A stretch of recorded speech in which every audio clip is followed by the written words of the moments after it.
Hi, I'm Srividya. I'm Satvik's mother.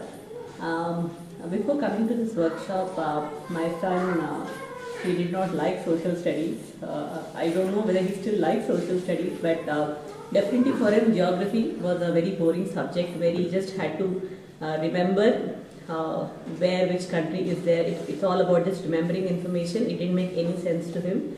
And mostly my son, he responds well to subjects where it makes sense to him.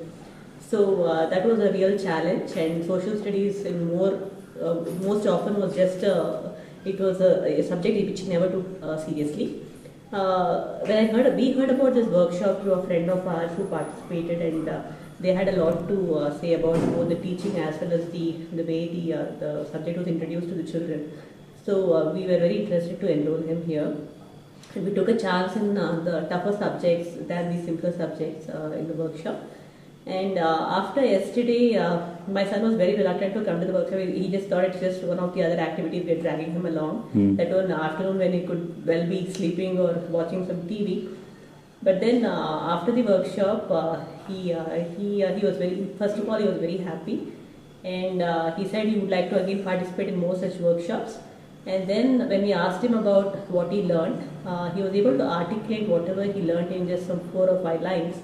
And that I thought was real learning, where you're not talking too much with vague things without understanding anything, but you're able to explain what you learned in a very simple way. Right. So he talked about the 4 questions that he one asks related to geography, and he gave us an example of.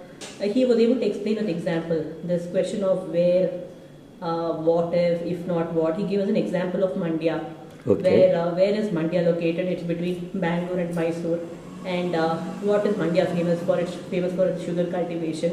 What if Mandya was not there and sugar fields were not there? Then what?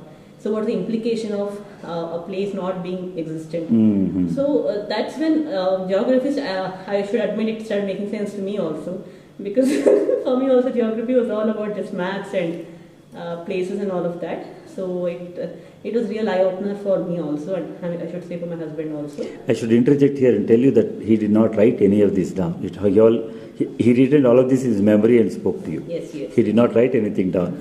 And the real thing for me was there were some printouts that were given as part of the workshop, which Satvik generally doesn't read stuff and all. He generally likes to learn by hearing people, mostly through stories and all that.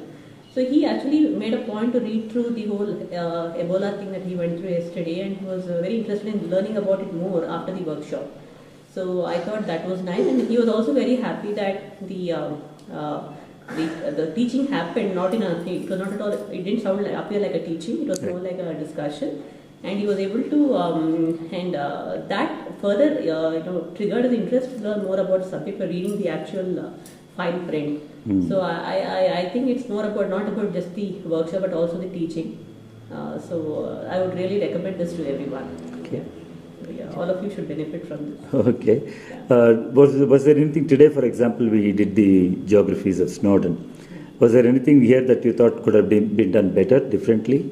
No, I don't think so. I think this is a kind of teaching I'm also very new to. I've never had this kind of teaching when I was young.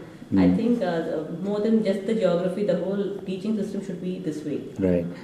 So will you be able to in any way spread this information, this teaching, by just sharing it with people so that you yourself can teach them other things? Yes, absolutely, absolutely. Both me and my husband will recommend this at our workplace, and we will also encourage Satvik to mention this to our friends. Actually, I could have done it before coming here, but I already assumed that a lot of people are known, and there's a limit of some 20 people per workshop. So I think this is a need of the hour, and I feel more and more the teachers have to also participate in these workshops so that they can start inculcating this kind of teaching in their schools. Okay. Would you do you feel comfortable enough to talk to your peers and explain to them what it is that geography, for example, without involving me, without them having to come to one of the workshops from TIIGS, can you yourself spread this knowledge directly yourself? Do you feel comfortable? Yes, I can talk about that. Is a very important way of spreading the knowledge, so that people can understand that there is no such thing as a non-geographer. Yes. We are all geographers. So that is one thing. Okay. Yeah. Okay. So thank you very much for your feedback.